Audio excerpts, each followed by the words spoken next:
আসসালামু আলাইকুম, কেমন আছেন সবাই? আশা করি সবাই ভালো আছেন। আজ বরাবরের মতোই সকালে আমার ছাদ খামারে এসে দেখি কোয়েল পাখির পাত্রে কোনো খাবার নেই। খাবার না থাকায় ভালো মতো ডাকাডাকি শুরু করে দিয়েছে। তাই দেরি না করে আগে খাবার দিয়ে দিচ্ছি, আর মূল ভিডিওতে একটু পরে আসতেছি। হচ্ছে কোয়েল পাখি খাবার দেওয়ার পরে ঠিকভাবে পাইপে লেবেল করে দিই, আর হচ্ছে এরা খুব সুন্দরভাবে খাইতে পারে। এখন আমি ব্রয়লারের ফিড খাওয়াচ্ছি যাতে এদের গ্রোথ ভালো আসে। একটা সময় যখন হচ্ছে যখন ওরা বড় হয়ে যাবে, তখন ওদের ডিমে চলে আসবে, তখন ডিমের খাবার খাওয়াবো। আর এখন এগুলা খাওয়ার লেবেল করে দিচ্ছি যাতে কোনো ধরনের সমস্যা না হয় খাইতে।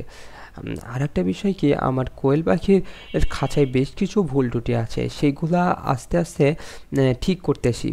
অনেকেই বলেন কিভাবে এরা মাথা বের করে খায়, নেটের জায়গা তো অনেক ছোট, মাথায় কি ভালোভাবে বের করে খাইতে পারে? হ্যাঁ, এই সমস্যা আমিও দেখছি, তাই জায়গা মতো হচ্ছে নেট কেটে দিছি যাতে সুন্দরভাবে মাথা বের করে খাইতে পারে আর কি।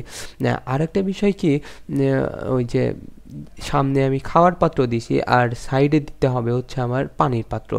এরা এখন খুব সুন্দরভাবে দেখুন খাবার খাইতে পারতেছে। তো এখানে পাইপের সিস্টেম করা আছে পানির। তো আমি ওইগুলা এখনো দেইনি, কারণ পাইপ সাইডে রাখছি, ওইগুলার দিকে পানি পড়তেছে। আঠা দেওয়া হয়েছে, তারপরে একটু জায়গায় আঠা না হওয়ায় আমি পানির পাত্রটা দিতে পারিনি। তা আঠা নিয়ে এসে খুব শীঘ্রই পানির পাত্রটাও তুলে দিব। আঠা অলরেডি আসে, তবে হচ্ছে লাগাইয়ে কিছুক্ষণ রাখতে হবে, তারপরে পানি পাত্র আর কি দিয়ে দিব। তারপরে এদের কোনো সমস্যাই হবে না আশা করা যায়।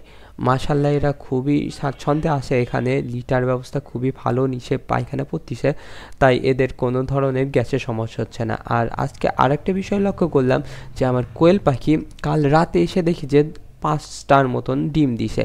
তো সকালবেলায় এসে দেখি যে ডিম উধাও, মাত্র আছে 4টার মতন ডিম। একটা ডিম কি হয়েছে বুঝতে পারতেছিলাম না। মূলত প্রতিদিন পারে 10টার মতন ডিম। তো 5টা পারছে, হয়তো ভাবছি যে রাতে আরও 5টা পারবে, সকালবেলা তুলে দেবো। কিন্তু সকালবেলা এসে দেখি যে আরও একটা ডিম কম।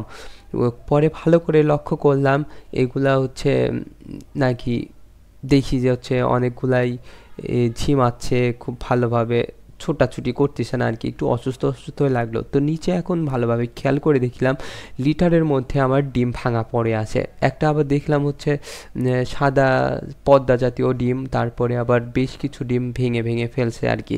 মানে ওদের হয়তো পুষ্টি ঘাটতির জন্য আর কি কোনো ওষুধ আমি খাওয়াচ্ছি না, যেহেতু সব হেলদি, তাই আমি ওষুধ মষুধ আর খাওয়াচ্ছি না। তো এখন দেখতেছি এদের সমস্যা হচ্ছে, তাই ডিমের জন্য ওষুধ খাওয়াইতে হবে। পুষ্টি না থাকায় ক্যালসিয়ামের ঘাটতির জন্য এরা নিজেদের ডিম নিজেরাই খেয়ে ফেলতিছে, আর ভেঙে ফেলতিছে। তো আমি আর দেরি না করে খুব তাড়াতাড়ি এদের ওষুধের ব্যবস্থা করব আর কি। তো আজকে এত পর্যন্তই। সবাই ভালো থাকবেন, সুস্থ থাকবেন, আমার কোয়েল পাখির জন্য দোয়া করবেন, আমার খামারের জন্য সবাই দোয়া করবেন। আজকের ভিডিও এত পর্যন্তই। আল্লাহ হাফেজ।